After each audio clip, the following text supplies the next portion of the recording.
We're live. We are live. All right, giving it a few seconds.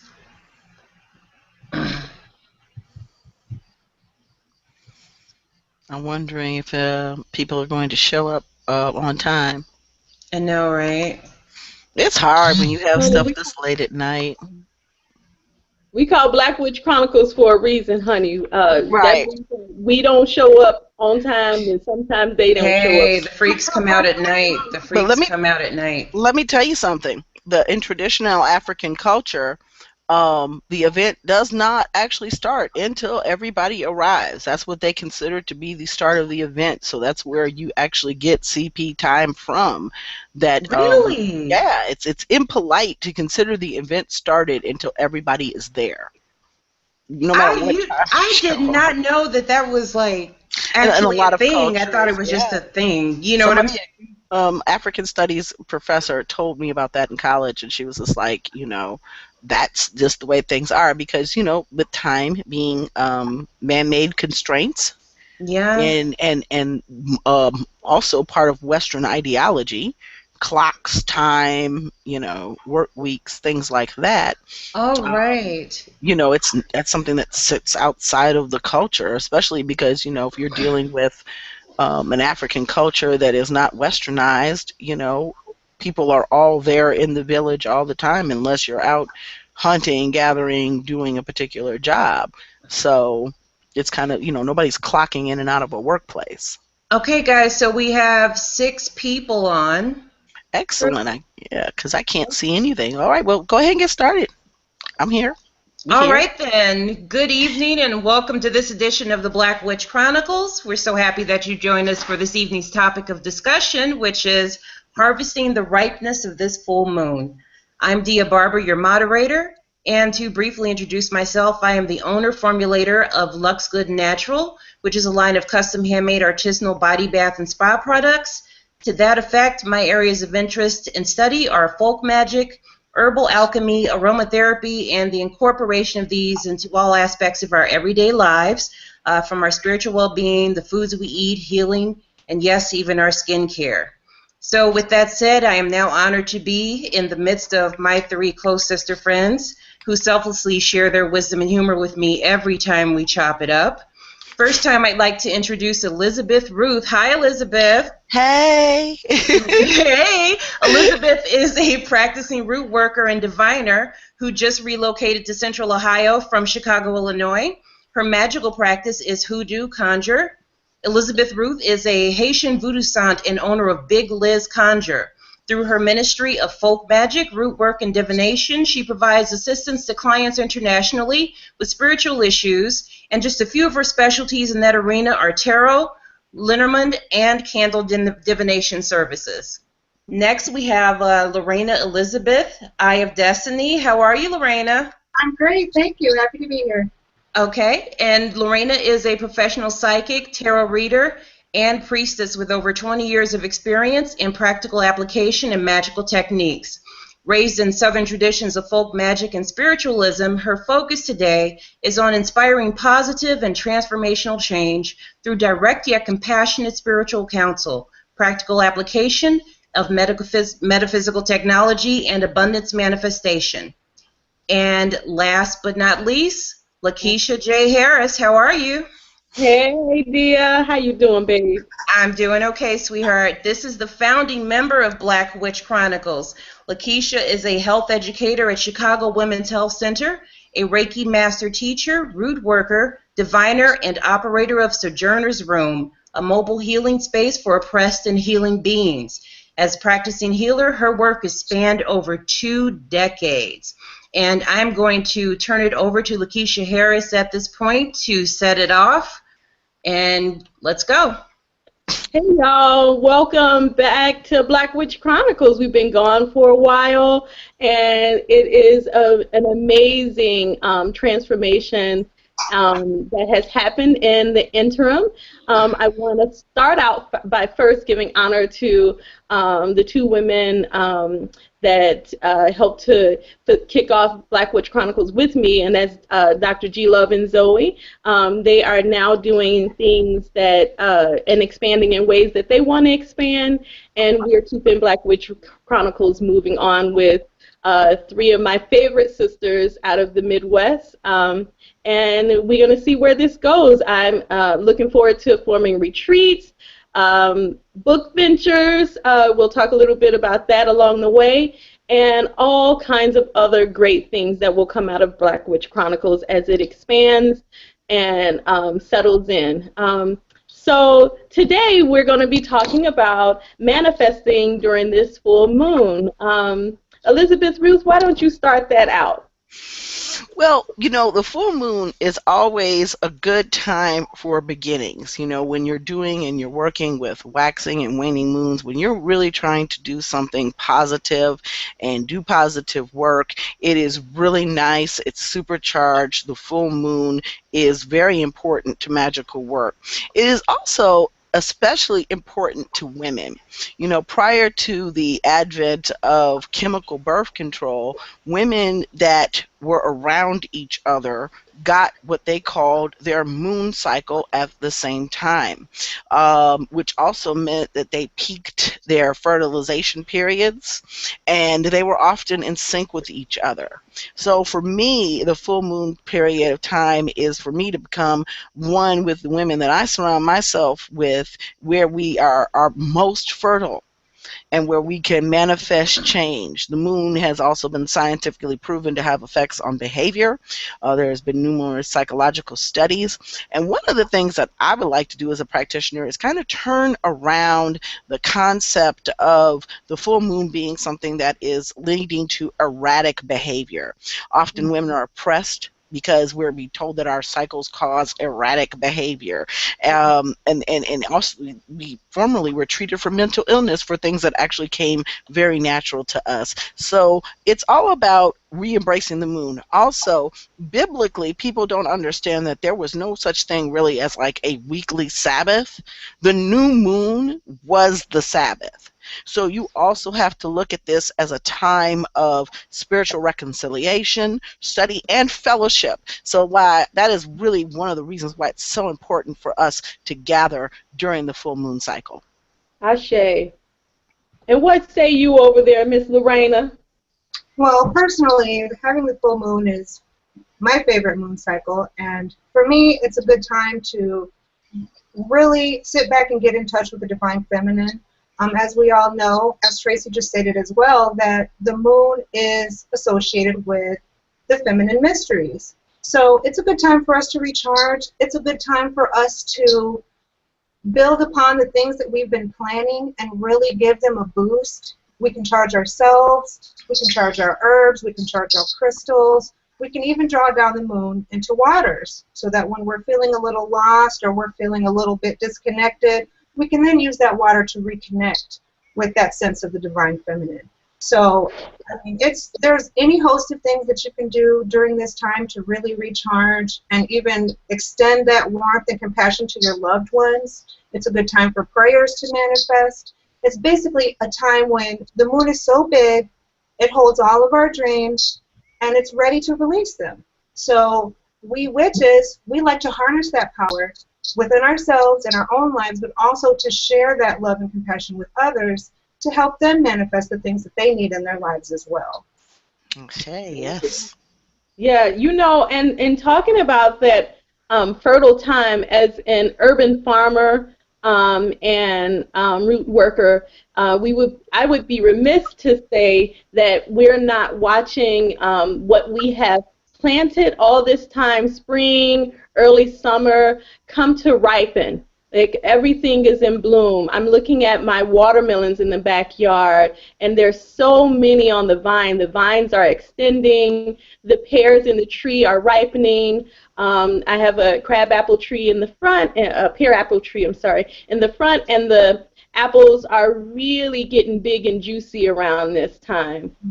This is the time of abundance. and getting ready in this moment to harvest, because the next moon is the harvest moon, where you're actually gathering your things, preparing for the cold months if you're in the north, doing your preserves, making your jams, pickling, all of those beautiful things. So this indeed is the fertile period for those who are doing the gardening, doing the farming. Ashe, may your gardens and everything that you've sown prove fruitful during this time. Bless that. It's also, conversely, a full moon is a time of, and especially with the harvest moon coming up, reaping what you sow.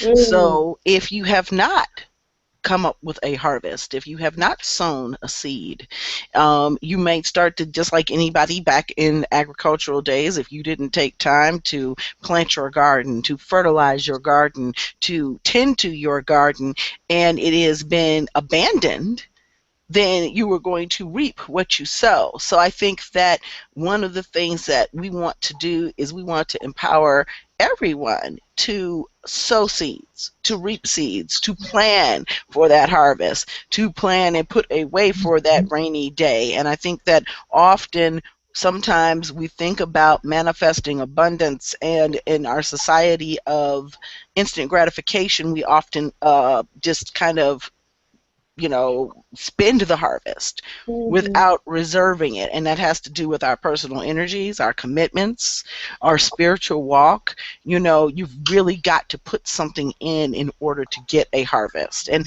interesting, you were saying about things growing out of control. I have a basil plant that one of my childhood friends planted here in my yard, and in the past month, this thing has grown out of control, and I posted pictures of it on Facebook, and I just went and cut it last week, and I went back out today, and it's like, hey, I'm back. I mean, it's like it really replenished itself, and I'm like, wow, this is just a great metaphor for, if I plant it, it will grow, and Yes, if I use it and I use it properly, it will come back. So that's another thing that I think about during this time. yes, yes, yes. And then you have enough to share. So don't be stingy, because that is part of the seed planting as That is well. true. It's not Yes. being stingy with the offerings that the universe gives you. So if you got it, give it. Why not? We're in a time where people are going hungry.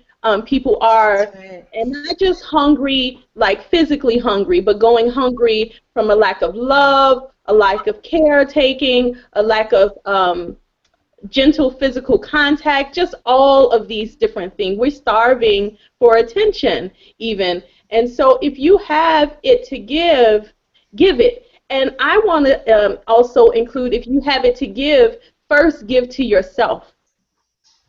First give to yourself. And this includes like space, time, and emotion and love. First give it to Yes. yourself. Absolutely. It's amazing in a lot of the churches and things that I grew up in, there was never an emphasis of self. I thought the other day, sitting here in my home that I recently purchased, which I consider to be a miracle from the spirits, that I was really proud of what I've sown. And for a moment, I had this feeling of guilt or remorse, like I shouldn't be proud. I think often that we are often spiritually misguided about self care and pride and self esteem. And as a result, when we start talking about the way the world has changed, just like when we were talking about this agricultural model where you had cycles, you harvested, you planned ahead, you did certain things to ensure your survival. And I think that often right now, especially in our environment of constant instant gratification, we're not doing the work that we need for survival. And that was one of the things that we talked about earlier about what we were going to about tonight, especially about the principles of magic. Exactly what are you doing your magic for? Are you doing it for the instant gratification, or are you really doing the work so that you can have a survival, not just survive, not just scratch, but to have a pleasant, peaceful survival and existence on this earth? And I think that as a society, we have gotten away from that, because it's all about how much can I make now, who can I look better than, and sometimes we don't take a lot of time for self-care because we're so busy trying to make that dollar that we're not thinking about what we're putting into ourselves. We're thinking about what we're putting into our spirits. We certainly aren't working with our families as well as we need to, because we're on this hamster wheel. And what I think about our spiritual practices and our own independent businesses is we all work, but we have this side hustle. It is not simply for making money. It is usually a ministry of comfort and self-care. Mhm. And I think it's a theme that we need to, especially as Black women. I think about the words of Malcolm X that were used. It was either Malcolm or Martin, I can't recall at the time. That the most disrespected woman in the world is a Black woman. And I think about that, and I think about how we have become, how they want us to be the pack mule of burden and of everything. And often, as women, we have this superhero mentality that we're going to take care of every problem and solve everything. And we've lost the ability to care for self. And often we're in religions that tell us that we really don't even have a right to do for self.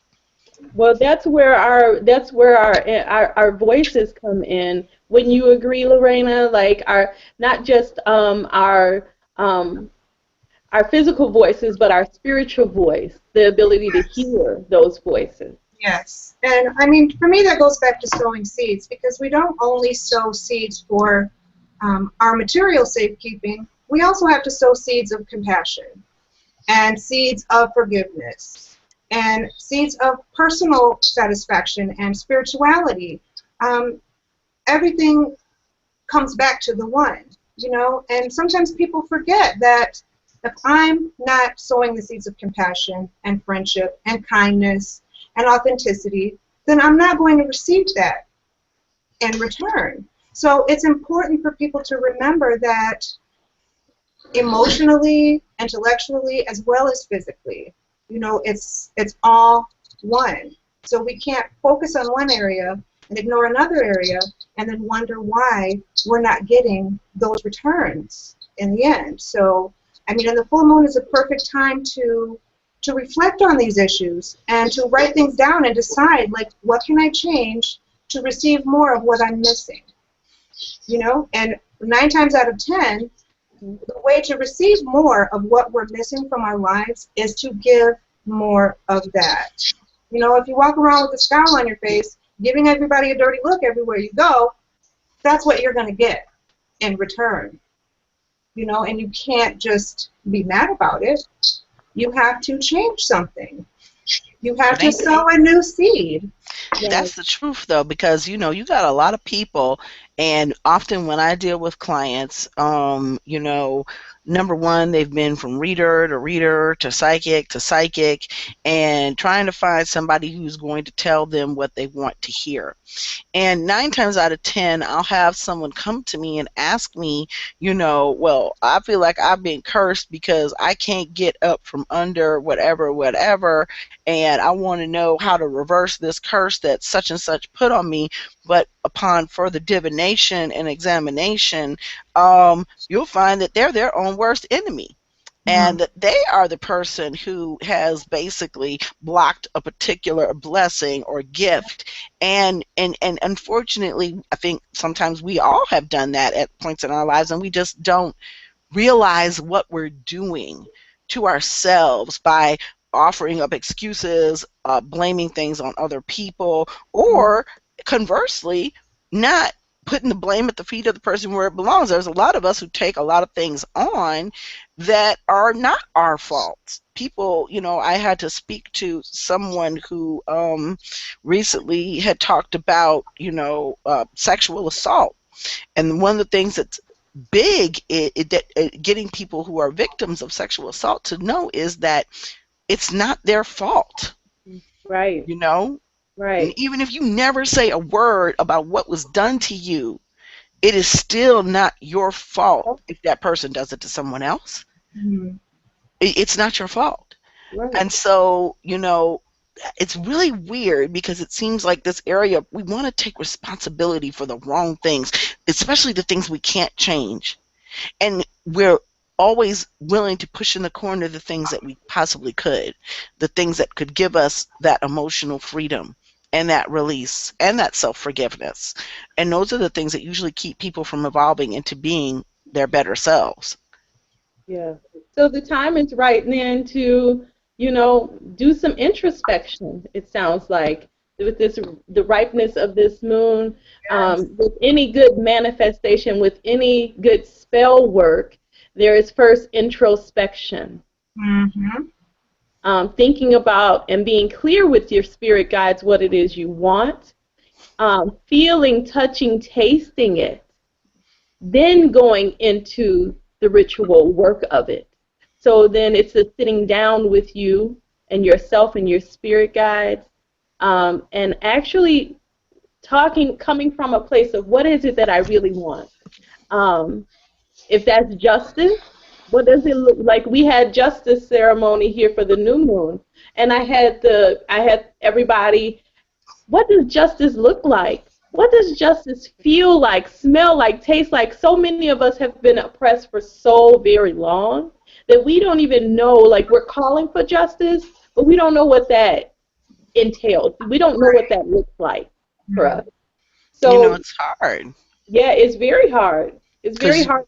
you don't know what something looks like if you've never had it. Mm-hmm. It's very hard to articulate what it is. I think that's a problem with a lot of people who are seeking love. For Black women, we have been conditioned, and in our society, there have been numerous studies about how we've been conditioned not to even hold our own children because we were scared they were going to be taken away from us. And we still deal with that. We are scared about our children being taken away from us in various forms, whether it's the prison system, the brutality of police, or even at the hands of our own people. And so we don't know what love is, and often people are not interested in knowing because somehow uh, acknowledging that you need that gentleness and that love and that mental break is often seen by the patriarchal, especially white society, as weakness. Hmm. Compassion and love have fallen out of fashion, and for that patriarchal system has never really been in style. Well, then we have as healers and as spirit beings and people trying to break through this compassionless society. The radical act then is to go and investigate love. The Yes. radical act then is to go and seek it with your whole heart. And even if that is just starting with you, like, maybe it's getting into a bath ritual where you're lighting candles for nobody but yourself. Maybe, Yes. getting you some flowers, spending 5 minutes. I've talked about this over and over again, spending 5 minutes, with your feet firmly planted on the ground, in a grass, on a concrete, Self-care. Yep. whatever it is. Um, but that has to be your ministry if it's nothing but just for yourself. I Right. agree. I mean, we have a responsibility, and I think that as Black women, we are conditioned against self-love. We Yes. are conditioned that we're not good enough, or that we are less than, or that we have to take on feelings, duties, responsibilities of other people. We're responsible for their perceptions of us. Therefore, we have to be what they expect. And I Hmm. mean, that's not right. That's a paradigm that needs to be broken. We need to be teaching self-love. You can't love anyone if you don't love yourself. You can't receive the love of others if you don't feel worthy of loving your own self. And you So certainly, these are things that, they're gradually changing, and it's frightening for a lot of people to want to stand up and say, hey, I'm me. love me or go on about your business, because I love me, so I don't need your approval. It is amazing how I saw someone online, some right wing racist, talking about, the solution for Black Lives Matter is to shoot us in the head. The fact that somebody What? is angry, yes, I read it, and it was, some of these things, and that's another thing we got to talk about, how this has an effect on our whole mental being. You got a whole group of sisters now who have sat out of the internet for a period of 3 months because this stuff right here is heavy on your whole being. I had to And go the away a thing few is, times, yeah. yeah, and and it's like I like one day I was like, I feel like I'm getting ready to die. I've got to shut this down, because it's like, because we say we matter, we love ourselves, and because it has been tradition that we should not ask for love, and we're having this problem with our own men. I Yes. can't tell you how many women I've been counseling, and especially, and I'm gonna just say it, and I'm see some woo, spirit. I'm about to cuss. See now, No plus. This is Black Witch these Chronicles. motherfuckers, Because especially these hoteps, okay? Oh Will my here God. and fuck you around mentally. Will tell you that it's your spirit that ain't right, and you ain't manifested something, when they're the ones that are sitting over here trying to dismantle or not participate in everything that you've tried to establish. When Oh my God. and it's a real hard thing for me, because It, I'm always on both sides of the fence with this here, because we got brothers, we do have Black women privilege, traditionally we're trusted to be mammy, we trusted to be auntie, but the brother, he ain't trusted to be nobody, he better stay outside. So unfortunately what we have is, Being mommy and auntie ain't no privilege. Being in the big hot house with a I net close, understand that, close but to racist mofos was not a privilege, honey. it's That not a privilege, but as a brother may see it, and I like I said, I'm having to look at this. I try to put myself outside of my feelings, because I understand that. well, But the reason that what whole system the started more was access to all about break but what the they do distinction between is, Black men and Black women. That's but why the separation was made, exactly, to and that's make the the thing. resentment grow. Exactly, and that's the thing. So what we have is all of these brothers, and it's not getting better, where they feel hopeless, and they are emulating the white patriarchal oppression. But the only one that can do it to is us. The same people who are there birthing them, blessing them, taking care of them, supporting them. And so, as a sister, you have that challenge. It's like, okay, this is some bullshit right here. But yep. at the other part of the situation, it's like, yeah, brother, I understand. But and so it's really hard, because you don't want to make excuses. Just because you know why a situation is the way it is does not give you the right to continue to perpetrate the behavior of the oppressor. And I think exactly. that's one of the things that we really are going to have to work on with our Black men, Yeah.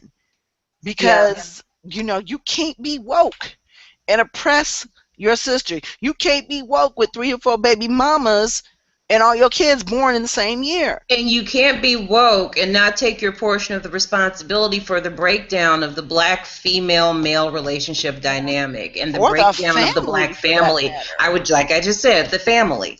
Yeah. You have to take your portion of the responsibility of that. And there seems to be also a misconception that all of this breakdown began solely with welfare. If I hear that one more time, Oh, they need to piss off about that. They've one been trying to more break up time. the Black family Who since got the it started beginning of with time. colonization? Sorry, why am I having a hard time It communicating? didn't start there. Mercury! It started, the slave trade, even because, the way to break a culture apart is to steal its spirituality. That's So they right. always made sure that they put us on plantations, and they divided us up, and they continue to divide us up. You couldn't get a cohesive practice of religion to stay in place. You couldn't keep your culture from where you came from. You couldn't even And keep your family you couldn't even together. keep your children. You know, your man could come in and rape your wife while you get to stand there and watch. But at some point, and that's the Or one rape thing your that I husband. think that we're missing, and I'm really pissed off at these so-called brothers who call themselves spiritually in touch and not following the white man's God, whatever that is, because you know that's another line of bullshit that they do to us.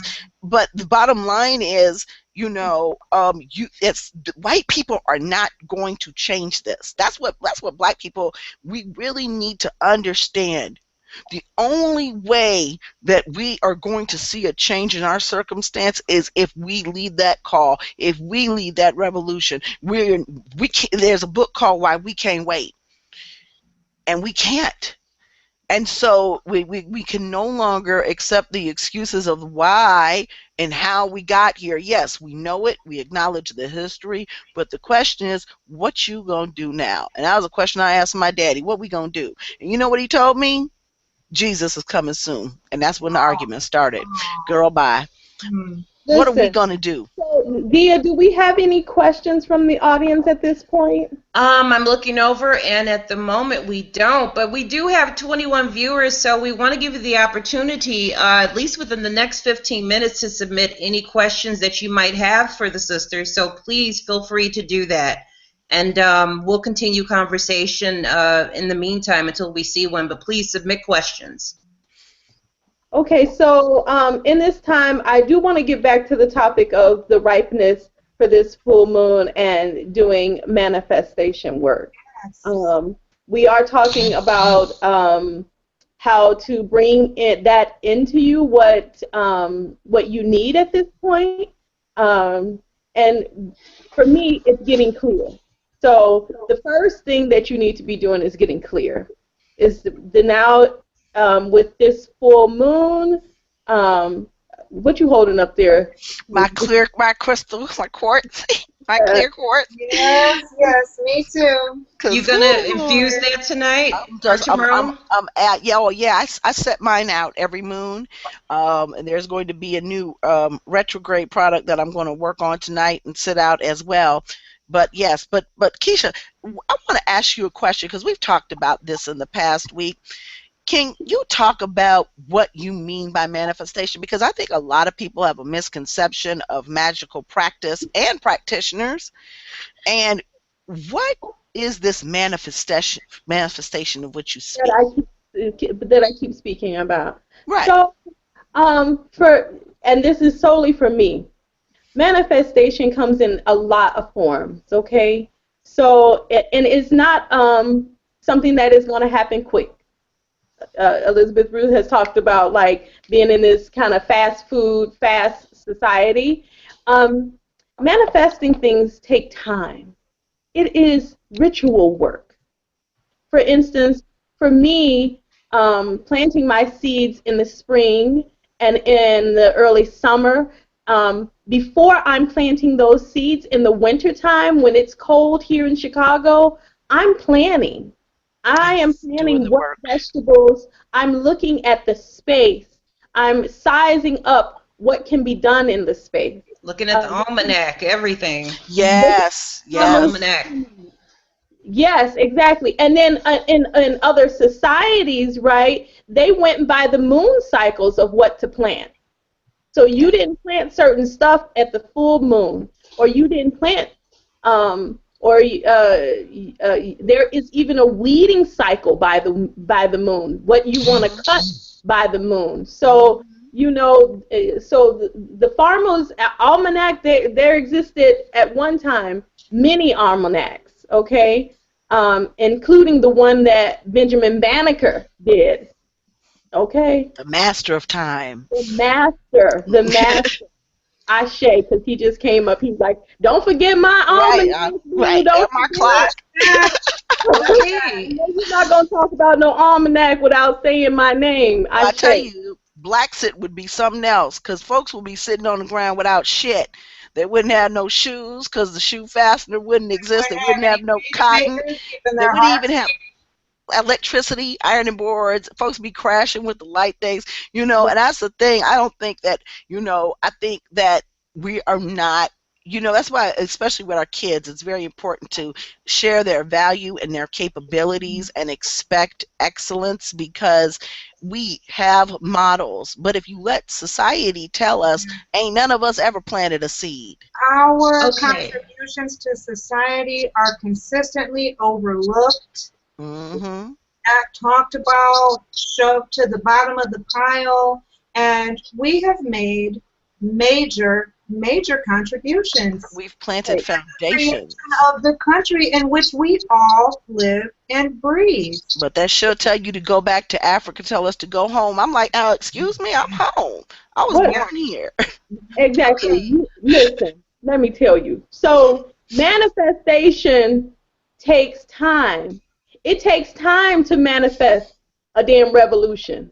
It takes time to put on a pot of soup. Like the beans just don't boil and the cornbread, it just ain't ready. It takes time to make that. It's a recipe. So Yeah. when you're crafting your life recipe, your vision, you're envisioning what is happening. So manifestation is a work of prayer, a work of ritual, a work of planning, and getting it all together. It is not a fast process. And I don't know what workers are doing it in rapid speed. I don't know of any. I know of many that have to do all of these things. Yeah. So also when you are talking to a spirit worker and engaging with them and you want to haggle over the minimal money that we charge, understand that we're doing work behind the scenes before you even arrive. So, man, we don't even talk about work and money and time, and because Okay. things take time. Yes, I Dee. want to I want to jump in right quick. We do have a question that came in from Jay Meeks, and she is wondering what you would suggest to those of us mothers, sisters who are fed up with the system of things, especially those of us who are new to hearing on that other level. What can I do to ground myself during this awful time? I feel as though a part of me is dying daily with each new piece of news, something awful happening to my sisters and brothers worldwide, especially sensitive to the suffering of my sisters, and most especially my sisters with children. Yeah. Yeah. Keisha, you want to start with that? Yeah, I would. Um, I would say to you, and I feel you. You know, those of you who are just starting out on this path, not understanding how to ground yourself, I would really say to We lost stones you. that help to ground. Can you hear me? Yeah, We yeah, you lost you broke up just for for a just second. a We broke second. up. Yeah. I, I would say investigate stones that help you ground and carry them with you all the time. Black obsidian is a great stone. They used to call it Apache tears. And there's a whole story behind that, but it helps, it's good for grounding. Also, if you're dealing with heart issues, carry around some rose quartz with you. Rose quartz resonate with the heart and broken hearts, and it helps to heal the heart. I would also, I don't know if you heard me way back, but it's very important that you take your baths. I do them I would say every other day I'm doing a ritual bath. Sage, putting in some salt, some Epsom salt for grounding, sage to relax your body, rue for protection. If you got rue, that is a good herb to bathe in. I even put a little bit of rue over my front door and the back door for protection. Basil is really good. Contact Elizabeth Ruth for basil. Obviously, she got a lot. This is coming. Yeah, but when we're talking about, like, I'm one of those people that my mind does not shut off. Lorena is always telling me you need white space, but she doesn't understand. Like me, I'll be up to 2 or 3 o'clock in the morning working on my business because that just is something that I love. It's not work to me. But when Yeah. I want to hit that bed at night, and I was talking about this on my Facebook page last night, I make a really really strong lavender cologne. And in fact, when you're like, because I have locks, and it's like having a mop on your head. And so when you sweat and your pores go open, that stuff is so strong that when I laid in the bed the other night, I could feel it in my scalp. And I had just sprayed it on my pillow. And I'm one of those types of people that I'll lay there to 2, 3 o'clock in the morning. But if I spray that and I put it in an oil diffuser, it really helps me. But another thing, moving, with having the mystical, and we're talking about spiritual baths, I don't think a lot of people realize that when you take a spiritual bath, you don't always have to sit down in the water. We all understand that we live in a world that is very busy, and I think you still got my Bubba, Keisha. I had this big, gigantic Bubba mug. Did I leave that with you? Do you still have that big blue Bubba mug? Listen, Witch, if you left it with me all this time, you ain't getting it back. I know I'm not, but I just got this. Went to the store and found a gigantic coffee mug, and I think Lorena was with me when I bought it. And I take a T-ball, and I put some really warm water in it, and I soak it while I'm taking my shower. So now the T-ball, especially when you're dealing, like sometimes I like roots in my hair, but depending on where I'm going and what I'm doing, I may not want to be flaking off all these roots out of my hair. So I'll take that T-ball out of the water, and when I finish my shower, I just pour it over my head. Right. Now, another thing about a spiritual bath is we're not really supposed to towel it off. That is going to give you the habit of taking a minute for self, laying down once you have yourself cleansed and drying naturally. Then you get up and you get dressed and you face the next day. There's a reason why they tell you to get up at dawn to do these types of baths, because you ain't got your kids hollering at you. You ain't got the news bombarding you with bad news. And that's another thing. You have to understand that a lot of these things are man-made construction in the media. They're always going to highlight the worst of everything for everybody. They should call it the bad news, because rarely do you see anything on here that's good news. So sometimes you have to detach yourself and have a hobby. See, the thing is what, and I'm going to tell you, this is the point of the evening for me. We have stopped creating. We don't sew our own clothes anymore. We don't grow our own food. We don't build things with our hands. But I'm telling you all, for me, someone who has suffered from inherited genetic clinical depression my entire life, I am my happiest when I am putting something together, creating something with my hands, because I am a creator. I am a God. I am made in my Creator's image. And so when I am doing the things that my Creator does best, my soul is fulfilled. The day after my cousin was murdered, one of my best friends came over and we sat and we worked on miniatures. And I hadn't worked on my dollhouse in a very long time. And that was life affirming. It was making stuff with your hands and like you say, reaping the harvest of your work. Whether it is something that touches another person, like you said, invest in self, create something. Lorena? Okay. And Lorena, what would you add to this in the next 3 minutes? I want to add that as far as when you're doing the baths, if you're actually doing a sit-down bath and you plan on enjoying it, in addition to your herbals, you can also bathe with your crystals. The ones that are not water-soluble, such as quartz. Quartz is good for just about anything that you're trying to manifest.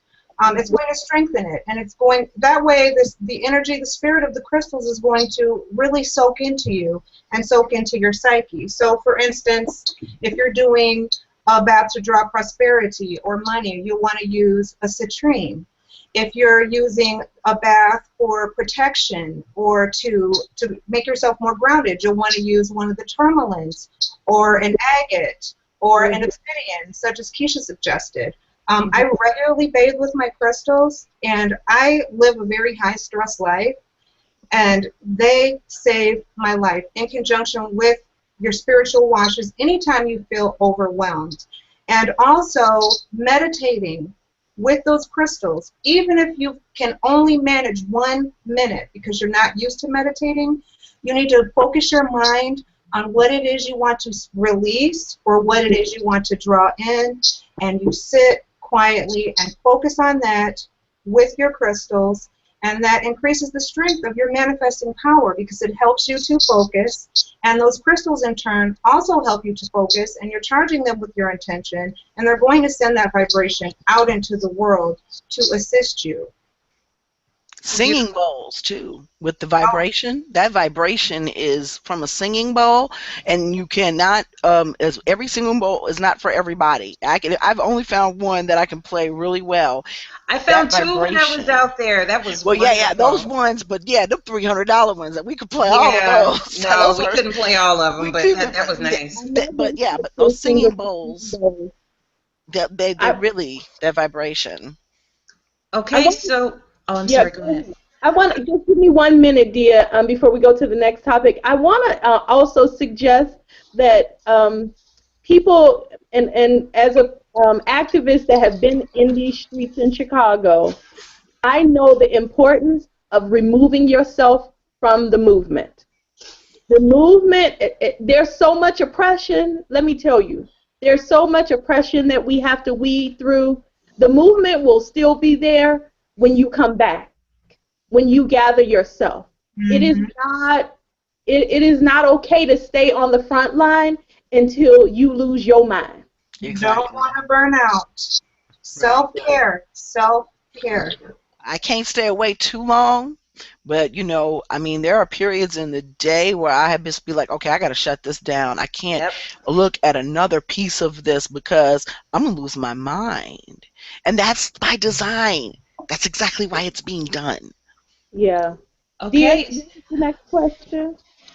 We don't have another question, but in this last 15 minutes, before we conclude, let's have the ladies. The ladies have pulled cards. So, how do you want to do this, Lakeisha? Did you want to go first, or? I can't hear you. Did you want to go first, Lakeisha? No, I was saying Lorena's going to go first, then Elizabeth, Ruth, and then I'll close it out. You'll close it out. Okay, Lorena. Okay. So the energy surrounding us right now, the card that I pulled, is the Tower. Now, in most instances, this is the most feared card in the tarot deck. And sometimes it is quite frightening. However, in this case, it is an indication of old paradigms being shattered, old ways of thinking being thrown to the wind, people's lives as they know them changing. And destruction sometimes brings creation. When people are walking around blind for so long, it's inevitable that a catalyst is going to come along and snatch those rose-colored glasses right off of your face. And I think that in light of what's going on across the globe right now, with oppression, with repression, with the killings, with just the overall energy of people trying to squash the change, people trying to silence others and telling them that their voices and their lives do not matter. All of this is being shaken up. And so in that sense, this card makes perfect sense. All of our lives are changing. Whether people want to admit it or not, we're all being affected. People are being forced to show their true colors. Everyone is being exposed. That light is now shining down, and there is no shadow, there is no crack, there is nowhere for you to run and hide. All we can do is stand strong in our convictions and face these things. It's a time to not back down. There's a saying, like, when there's any type of confrontation, when there's any type of contention, like if it's a matter of preference, we can let that go sometimes. But if it's a matter of principle, we have to stand strong. We can't turn our backs anymore. We're all being forced to stand up and show and speak our truths. Mm-hmm. And that is what the Tower is showing. Like, if you don't want to listen, boom, you're out of there. You're going to have no choice, Okay. Thank you, Lorena. And Elizabeth, what would you like to add to this? Well, as an aside for the Tower, before I go to this card really quickly, the Tower is also representative of everything we thought we knew being turned upside down. Upside down, and for the oppressor, everything that the privilege and the things that they thought that they could do and thought that they could have and they took for granted that they could continue to do to us is being turned on its head, which is going to create all of the things and the fallout that we see. But I am encouraged by the Judgment card, and I pulled this from the African Tarot, so it encourages me because I see these beautiful black bodies getting up out of the grave, and we see that there's a ram. I often think of Bosu, and he is a Haitian Loa, and he's often the one I call on when I really need somebody to get right, when I really need a situation handled and a battle fought for me. Bosu is an excellent, excellent Loa and spirit to call on for that type of assistance. But also, this card is a card of change and rebirth. Often in the traditional Rider-Waite-Smith deck, you see the angels, the trumpets from heaven, and the people coming up out of the grave. I like the fact that in this deck, you don't have the ghosts. These people are whole.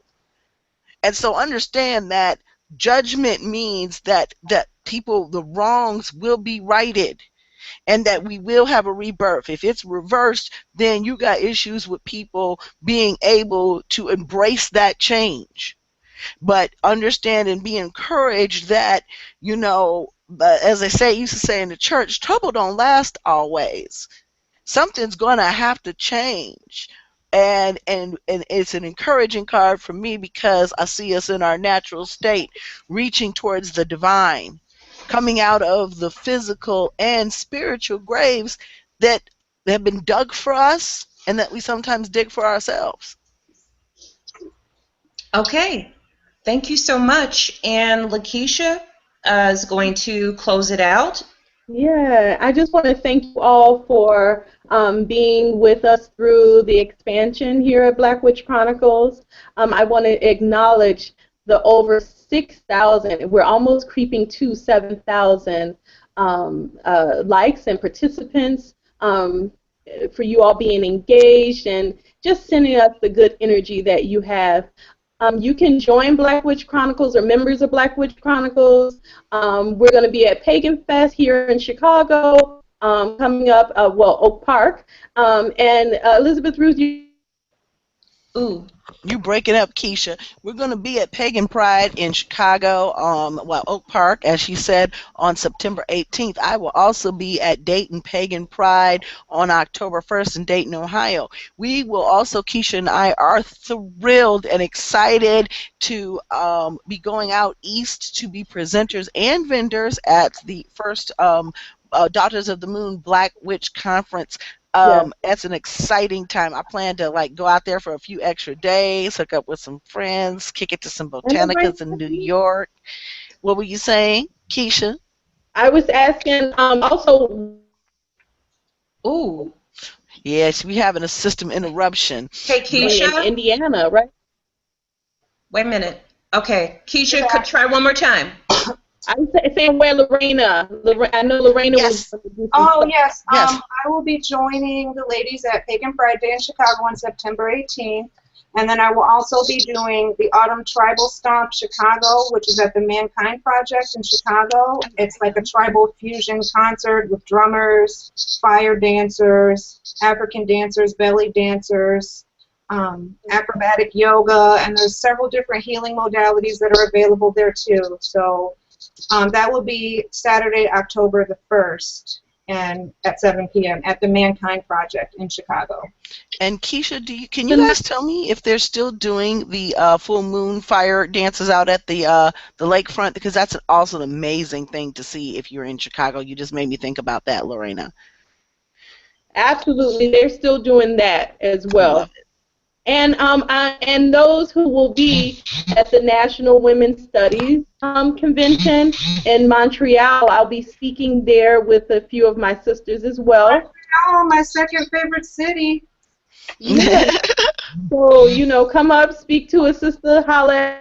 But other than that, we look forward to seeing you every new moon. We're going to have some guest hosts coming through, and I just look forward to the expansion, and we'll see you on the next full moon. Okay. We still have a few minutes left, right? We still have 6 minutes left. Look at us. I know. If Oh, anybody wants to throw in a question, Now's the time. now's the time. and touching on something that Keisha says, let me know if we get a question. Yeah, I'll just Understand you all that we live in this fast food society. Magic is not about wiggling your nose and all of a sudden something's going to appear before you. Judah Kyle says it best in one of her books, which is the Encyclopedia of 5,000 Spells, that magic is supposed to improve your life. If it was going to cause us to get rich immediately, none of us would be here talking to you right now, because we'd be on an island somewhere sipping champagne.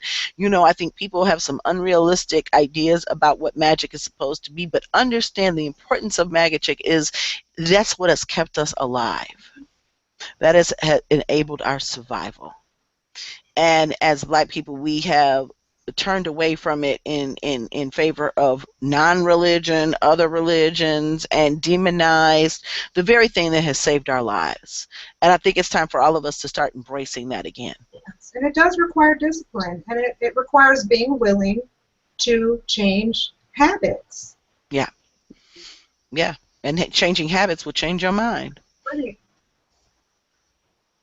okay. If Well, you do what you always do, you'll get what you always got. Amen. Please, Shay. That's the thing. It's like, you can't be the same fool twice. You can't experience something, and we are given most difficult situations because we are in our training to become ancestors. We are in our training to elevate to our next existence. And just like the Hindu principles of reincarnation, your next life is based on the things that you've done in this life. If you are missing a lesson and you're not improving as a person, then you are playing a very large part in not fulfilling your purpose. There we go. So, Keisha? Keisha, we got some Weirdness. something went wrong. Something went really wrong. Well, hopefully, It did. The machine. because Mercury Retrograde's been having fun. I was about to yell it out. Mercury! Well, I'm Thank going to work you. on. We love you. We love you, Mercury. Yes, I'm going to work on your Mercury. I think of speed when I think of Mercury, but I'm working on a blend tonight that's going to help with peaceful and calm and clear communication. And so that's what I'm going to be doing when I get offline tonight, and then I'm going to go to bed because I'm tired. And also, you guys, one thing you can do to help to harness the power. Ooh. You Raina, gone too? Raina? Get you a nice bowl. Get you a Raina. nice quartz. What? You broke up, sweetie. So get you a nice bowl, get you some quartz. Go ahead, girl. Put your distilled water in there and set it out under the full moon. And then not only will you have full moon water, you will have crystal charged full moon water, which you can use to clear your space, clear like negative vibrations from your space. You can also use it as a base to make other types of sprays if you like aromatherapy and scented oils and stuff. Yep. You can formulate that to your liking, and it'll be much more powerful having harnessed that full moon energy. So that's one thing that I like to do on the full moon, and it serves to charge your crystals, charge your water, and it's a wonderful thing to have. So I recommend people doing that. If you've got anything on your mind, you can use your crystals and charge your water and charge your crystals at the same time with the full moon. And the full moon is also an excellent time to do cleansing in your house. If you're doing smudging, you can use the different herbs and roots meant for cleansing and purification.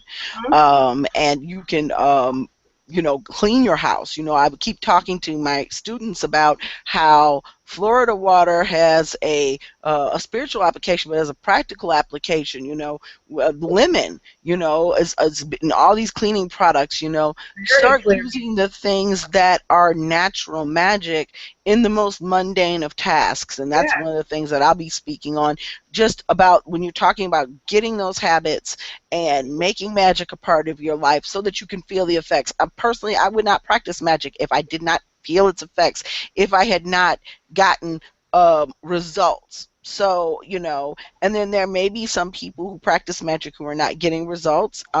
There are certain people who just may need a spiritual worker for that type of help.